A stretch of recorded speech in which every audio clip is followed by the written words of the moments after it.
दिनकर घटना। दिने जंगल रे एक सिंह शोइथिबा समय रे गोटे मूषा ता पिठी उपरे नाचिबाकू लागिला। हठात सिंहर निद भांगीगला।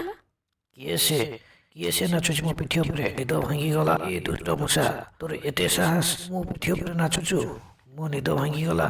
आज तेते मो मारिकी खाइबी। मूषा डरी जाई सिंह को अनुरोध कला, सिंह राजा मते छाड़ी दियो मो तुमको कथा दूची तुमर असुविधा समय मो तुमको साहाय्य करिबी। मूषार ई साहसिकता देखि सिंह मूषा को परिहास कला ओ ताकू जीवाको कहला। ए मूषा तू एते छोट जीव तू मोर कौन साहाय्य करिबू। ओ जा जा तेते आज मु छाड़ी देली। किछि दिन बीतीगला। दिने जंगल रे शिकारी माने जाल बिछेइथिले। सेही जाल रे सिंह राजा पड़ीगला। सिंह जेते चेष्टा कले मध्य से जालरू मुकुली पारिला नाही। सिंह राजा जोर